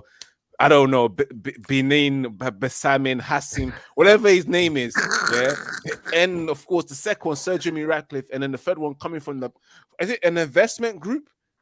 Tell me. Yes, so it's Elliott. It's almost like a hedge, a hedge investment group. Yes. Okay. Exactly. Thank you for the oil me up. And that's exactly what we've been asked for oil ever since we heard. But if you look at the proposal, we would call that in the DMV stupid ugly pause. Serious, that's our strong. But yeah, if you look at the proposals and you're wondering who's got the better proposals, the Qatari, where they were proposing debt free, 5-point-something billion, possibly the valuation that they put the Glazers are probably looking for. And then on top of that, you've got the fact that they want to invest into the first team, the women's team, the youth team, the stadium, the infrastructure around the stadium, the training pitch, and make Manchester United great again. Make Manchester United the number one in top sports echelon. And that just sounded so sweet. And the fact that they said that they are a Manchester United fan, just, to sweeten up the British media, because the British media already have a negative outtake and intake in towards this. They're already saying about human rights and all that kind of stuff. And I'm looking at them thinking, you took me up my country and made me a slave, and you're talking to me about my human rights. I can't walk the streets without you guys asking me what I do and etc. Even when I'm wearing a black tracksuits, and then you see Charlie on the other hand walking across me with his machete and his Beretta, and you're out here saying, "You're right, Charlie," and you're asking me, "What am I doing here?" I've never felt safe. Temi doesn't feel safe. His human rights has been, violated several times, but these guys, when it's them, it just sounds rich coming from them. But they already put a negative aspect towards the Qatari, saying that if you ask Manchester United fans, some of them are more favoring to Jimmy Ratcliffe. Who the fuck asked you? You haven't asked me. You haven't asked Temi. You haven't asked Flawless. Nobody is saying they favor Sir Jimmy Ratcliffe's bid. Sir Jimmy Ratcliffe's bid is majority stake ownership. They mentioned something about the debt being refinanced and transferred to them. And they only said they're only going to invest into the women's team. And on top of that, the guy's taking a loan. Whereas the other guy, the Qatari, he borrows money to the bank. I rather get the guy that borrows money to the bank from the guy that needs to borrow money from the bank to own our company and run our company. So Ratcliffe, I can't complain if he goes for it because I know he'll run Manchester United like they're supposed to be run. It's that whole depth and the rest, the fact that you only want to get the majority of the majority of the shares, and that's dodgy. That sounds like you're trying to keep the Glazers in. Yeah, it's weird because he doesn't, again, these Qataris, they just have a wealth of cash that a majority of even billionaires don't have access to. Right. Yeah. So like Jim Ratcliffe is a billionaire. He has a billionaire enterprise. He's the richest person in let that sink in Britain. That's that you can't argue that. Right. So he has, and the issue, the reason he will be better, again, he would be better than the Glazers is he's not going to be siphoning the money out the way the Glazers were doing. Right. So let's, at a minimum, that's a win. So we're going to have, he'll probably put a bit of his money into the club in terms of, you know, signings and stuff like that, where the Glazers literally zero from the get-go. They haven't put one penny of their money into signings and things like that. That'll change even with Jim Ratcliffe, which is a positive thing, right? People are, you know, I think people are looking at what Jim Ratcliffe has done with Nice, right? It hasn't been amazing, right? In his time there, I think there's been criticisms from fans of how he's, you know, treated the club, and not in a bad way, just hasn't been, it's been mediocre, right? But he doesn't, again, a club with Manchester United's cachet and aptitude and ability to grow, he doesn't, you don't, like, the thing is, you don't even have to do that much. You don't. Yeah, you don't absolutely, have to, Timmy. You don't have to do that much. All you have to do is try a little bit. Listen, people talk about the Glazers, right? They own a football team here called the Tampa Bay, NFL team here called the Tampa Bay Buccaneers, right? And people are always like, oh, you see, they care about the Buccaneers because they won with Brady. They don't give a shit about that team either. They lucked into getting the greatest quarterback ever, and they won something. But you know what they used to get called here? Their team for 20 years straight, they were called the Succaneers. Like they were the worst. That's what everyone called them, because they were terrible. No one, like, they just lucked in. They just they were just hand chosen by the GOAT to go. He's like, I want to live in Florida, right? It's warm. I want to play here, right? Like, it's like it would be like, okay, who could I use now? It could be like Mbappe just walking up to your door and saying, I want to play for you, like right, going to Nice and saying, I want to play for Nice now. Forget you, PS. That's what happened. Right. So they don't know. They're terrible all across the board. Right. They're terrible all across the board. There's no way that anyone who comes into our club to own the club, even at a 69% ownership. I think that's what that was. It was 69%. 69%. Was it 69? Yeah, 69. It's the Glazers won't have power. Right. They're not going to be in the media. Like, it won't be the same structure. You feel me? It just wouldn't be. Now, my question is, why do we have a new guy from Everton coming in, right? Why are season ticket prices going up? Like, those are the things that that's why I'm like, I don't trust any of this. And I don't trust them. And the Glazers, they're the one that will pick taking credit that they freeze the season ticket prices for so many years due to X, Y, and Z, and all of a sudden it's going up. And I agree with you. With Manchester United generating over £700 million annually, we don't need anyone. We can run ourselves. It's a self-generated run. We just need someone to own the club and sit there and look pretty, and don't take anything out. Yeah. Just sit there and look pretty. You're the Manchester United. You just like the way Maguire takes pride in saying all the time, every press conference, I'm the captain of Manchester United, even though he's not playing. It's the same thing with Manchester United. All you have to say is you're the owner of Manchester United and just sit there and look pretty. And that's the thing. So yeah, again, we need that type of manager and that owner, which is the Qatari, where they will clear up all the debts, make the investments, because they're not interested in the return. Whereas Ratcliffe, that money that he would borrow, how are we going to pay it back? How are you going to pay it back? Who's going to pay it back? Yeah, those are the questions. Those are my concerns with Jim Ratcliffe. Is like, who? I don't know who's going to pay the money back. I don't know how the debt. So you can't buy a club the way the Glazers bought the club in 2005, right? Was it 2005? Yeah, I think it was You 05. can't even. It's not even legal to buy leverage debt to buy a club. You can't do that anymore. So that's a positive. At the same time, if Jim Ratcliffe was to do what he wants to do, he would have to, in my opinion, he would have to outline a very well thought out strategy on how he plans to clear the debt. That's the only thing that, you know, would interest me. Like if he said he has a very well thought out plan to clear the debt, then cool. I don't care if he's the owner. I genuinely don't, because we'd be better off. We'd still be better off. All right, first.